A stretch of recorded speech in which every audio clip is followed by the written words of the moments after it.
और आइए इसी बीच रुककर एक बड़ी खबर की ओर आपको बता दें, इस वक्त आ रही बड़ी खबर अरुण यादव के निशाने पर G23। अरुण यादव ने निशाना साधा है। कांग्रेस के G23 पर अरुण यादव का यह निशाना ट्विटर से भी और साथ ही बातचीत के दौरान भी राहुल प्रियंका के बहाने साधा है निशाना।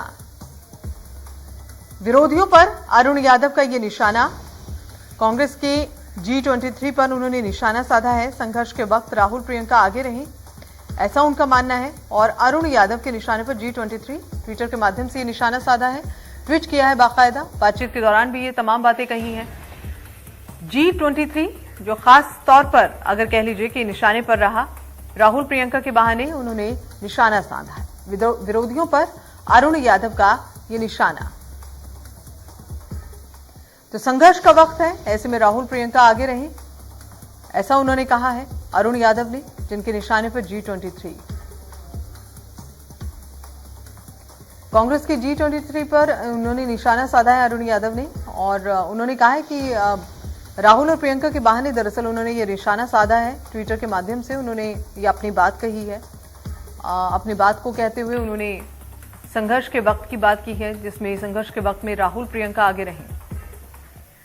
और आइए सीधा रुक करें, कुलभूषण सक्सेना हमारे संवाददाता इस खबर पर जुड़े हैं ज्यादा जानकारी के साथ। कुलभूषण, अरुण यादव के इस निशाने को कैसे देखा जाए, जिसमें वो कहते हैं कि राहुल प्रियंका को आगे रहना चाहिए, कैसा कटाक्ष?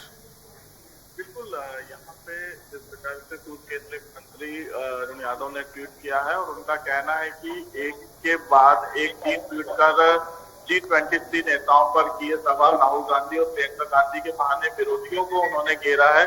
जो लोग बोलते हैं गांधी परिवार को ही कांग्रेस का नेतृत्व क्यों करना चाहिए, वह सब लोग आंखें खोलकर देख ले। संघर्ष के वक्त राहुल और प्रियंका सबसे आगे रहते हैं। 3 दिन तक उत्तर प्रदेश सरकार की कैद में प्रियंका गांधी रही। यहाँ उनके सबके लिए करारा तमाचा है जो गांधी परिवार के नेतृत्व में पर सवाल उठाते हैं। राहुल गांधी के करीबी नेता माने जाते हैं अरुण यादव। इसके साथ ही लोकसभा उपचुनाव का टिकट मना करने के बाद नए रूप में नजर अरुण यादव आ रहे हैं। उन्होंने क्योंकि लोकसभा सीट से चुनाव लड़ने पर इनकार कर दिया था। उनका कहना था कि युवाओं को नेतृत्व करना चाहिए, और अब ऐसी स्थिति में देखा जाए तो अरुण यादव का ये ट्वीट जो उनके विरोधी हैं उनको उन पर जो है निशाना साधते हुए उन्होंने ये ट्वीट किया है। और एक करारा तमाचा जो कि ट्वीट की एक बाईलाइन उन्होंने अपनी बाईलाइन में प्रेजेंट किया है। तो साफ तौर पे कह सकते हैं कि लगातार जो है अपने विरोधी,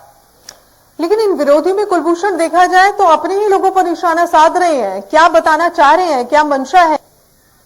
बिल्कुल, कांग्रेस में एक सबसे बड़ी कमी है, क्योंकि कांग्रेस उपदेश सहित जो पूरे देश में स्थिति बनी, क्योंकि 2018 में 15 साल का वनवास खत्म ने पार्टी छोड़ी और वो बीजेपी की बात है, वो कहीं ना कहीं लड़ता है। तो इसका सीधा असर जो है कार्यकर्ताओं पे जाहिर सी बात है। लेकिन कुलभूषण, फेहरिस्त जो है इस तरह की विरोधी स्वर की बढ़ाएगी कांग्रेस, क्योंकि स्थिति पहले बहुत बेहतर नहीं है कई राज्यों में। बिल्कुल, जो पहले अगर देखा जाए तो ये सत्ता का फाइनल, और ऐसी स्थिति में अगर तमाम नेताओं की गुटबाजी देखने को मिलेगी तो कहीं ना कहीं विधानसभा सीट और एक लोकसभा सीट में तो लगातार अगर अरुण यादव इस तरह के ट्वीट करते हुए नजर आएंगे तो उनको जाहिर सी बात है। और ये ट्वीट कहीं ना कहीं इस और निशाना जरूर लगा रहा है। कुलभूषण सक्सेना हमारे संवाददाता जुड़े हुए थे भोपाल से जानकारी के साथ में। तो कांग्रेस में नेतृत्व की कमी है, और ये कमी क्यों है, ये सवाल पूछ रहे हैं। ट्विटर के माध्यम से उन्होंने इस पर निशाना साधा है, और साथ ही राहुल प्रियंका को कहा है कि भाई वो ऐसे मुसीबत की घड़ी में जो है संघर्ष के वक्त में खास तौर पर प्रियंका और राहुल आगे रहें। तो देखिए, एक तीर से कितनी जगह वार करते नजर आ रहे हैं अरुण। अपने ट्विटर के माध्यम से अपनी ही पार्टी को निशाने पर ले रहे हैं। साथ ही कहते हैं कि संघर्ष का वक्त है, ऐसे में राहुल और प्रियंका को आगे रहना चाहिए।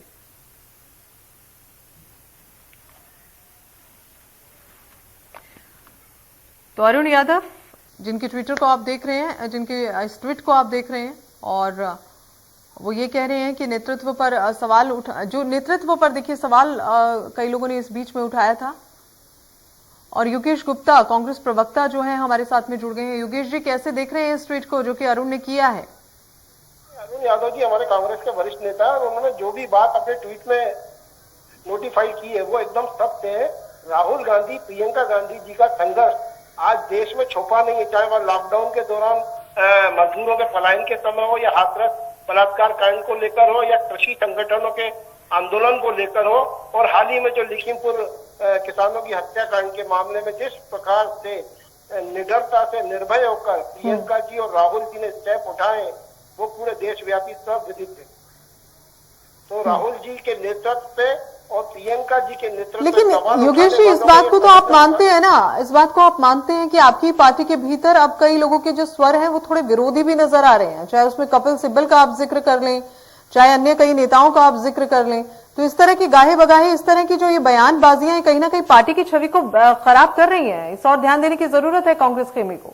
नहीं, निश्चित रूप से G23 की तो और आपका निशाना है, और G23 के लोगों को ये समझना चाहिए, ये देखना चाहिए कि गांधी परिवार का देश के नव निर्माण में कितना योगदान रहा है।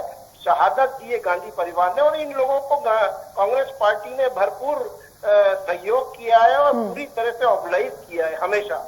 तो आज संकट और संघर्ष के दौर में इस प्रकार की बयानबाजी से इन लोगों को बचना चाहिए, और राहुल गांधी डेफिनेटली अगले भारत के प्रधानमंत्री होंगे, ऐसा मेरा मानना है। लेकिन योगेश जी, पार्टी दो लोगों से मिलकर तो बनती नहीं है। पार्टी बनाने के लिए अब बहुत सारे लोग साथ में जुड़ते हैं। अब ऐसे में अगर इस तरह के विरोधी स्वर गाहे बगाहे उठेंगे तो जैसे मैंने जिक्र किया इससे पहले भी कि पार्टी की छवि के लिए बेहतर नहीं है। तो आपको नहीं लगता है कि शीर्ष नेतृत्व पे अब इस पर काम करने की जरूरत है? क्या वो काम किया जा रहा है? क्या विरोधी स्वरों को कम करने के लिए कुछ किया जा रहा है? जी बिल्कुल, AIC की मीटिंग कॉल ऑन की गई है, और कांग्रेस पार्टी 125 साल पुराना संगठन है। समय समय पर कई लोग आया राम गया राम की भूमिका में नजर आते हैं, मगर कांग्रेस यथावत है, देश की, हिंदुस्तान की रीढ़ की हड्डी है। कांग्रेस पार्टी नए कसावट के दौर पर है, इसमें युवाओं को आगे लाया जा रहा है, और जो हमारे अनुभव वाले नेता है उनसे मार्गदर्शन किया जा रहा है। चलिए योगेश जी, बहुत बहुत शुक्रिया हमसे जुड़ने के लिए और बातचीत के लिए। तो योगेश गुप्ता, कांग्रेस प्रवक्ता, हमारे साथ में अभी जुड़े हुए थे, और ये जो ट्वीट किया है अरुण यादव ने, इस पर उन्होंने अपना पक्ष है वो उन्होंने रखा है। मानते हैं कि अभी विरोध के स्वर तो हैं, लेकिन इस पर बहुत जल्दी पार पाने की जरूरत जरूर है आप कांग्रेस को। और इसी कड़ी में जो है अपनी बात को रखते नजर आए अरुण यादव। उन्होंने ट्विटर के माध्यम से ये कहने की कोशिश की है कि सभी को एक जैसा होना चाहिए। कुछ लोग पूछते हैं कि गांधी परिवार कांग्रेस का नेतृत्व आखिर क्यों करता है, तो सबसे पहले तो लोगों को ये समझना चाहिए कि कांग्रेस का जो शुरुआत हुई वो कहां से हुई है। सब आंखें खोलकर देखें कि किस तरह से संघर्ष राहुल और प्रियंका कर रहे हैं, और राहुल और प्रियंका के संघर्ष में सबको एक साथ सम्मिलित होना चाहिए। सरवर पटेल, बीजेपी प्रवक्ता, हमारे साथ में जुड़ गए हैं। बहुत बहुत स्वागत है सर आपका। सर, कैसे देख रहे हैं इस ट्वीट को, जिसमें ये कहा जा रहा है कि जो लोग कहते हैं कि कांग्रेस पार्टी ही या गांधी परिवार ही नेतृत्व क्यों करे, तो उनके लिए ऐसा ही करारा जवाब ट्विटर के माध्यम से। कैसे देख रहे हैं आप इसे? देखिए, देखने के नजरिए अलग अलग होते हैं। उन्होंने इस बात को स्वीकार कर लिया है कि कांग्रेस का जो शीर्ष नेतृत्व है वो अन्याय करने का काम करता है, वो पिछड़ा वर्ग के लोगों के साथ जो है वो ठीक व्यवहार नहीं करता है। आज अरुण यादव जी ने आज ये बात क्यों कही? क्योंकि आज अरुण यादव जी जो पिछले 6 महीने से लगातार लगे थे मध्य प्रदेश के उपचुनाव की तैयारी करने के लिए, जो 4 चुनाव लड़ चुके थे खंडवा बुरहानपुर लोकसभा क्षेत्र से, आज उनको पीछे हटना पड़ा 4 दिन पहले। तो किस प्रकार से मध्य प्रदेश में कमलनाथ जी या दिग्विजय सिंह जी या सुरेश पचौरी जी या अजय सिंह जी, इनको कुछ लोगों को पूछा नहीं जा रहा है। और गुट में जो कांग्रेस बटी है, ये इसको आप उस नजरिए से देखना पड़ेगा कि उन्होंने इस पर प्रश्न उठाया है। और जो भारतीय जनता पार्टी और हम लोग कहते आए हैं कि कांग्रेस नाम की कोई चीज नहीं बची है, यहाँ हर व्यक्ति की अलग कांग्रेस है।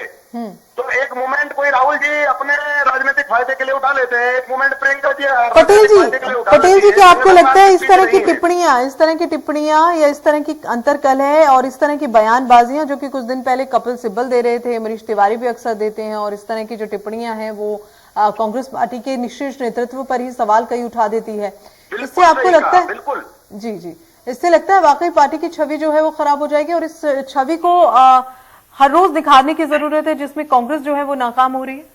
बिल्कुल, कांग्रेस नाकाम है। कांग्रेस में संगठन नाम की कोई चीज नहीं है। 60 साल से कांग्रेस का कोई राष्ट्रीय अध्यक्ष नहीं है। अंतरिम अध्यक्ष के नाते ये लोग पार्टी को चला रहे हैं। इनका शीर्ष नेतृत्व पूछता है कि हम अपनी बात लेकर किसके पास जाएं।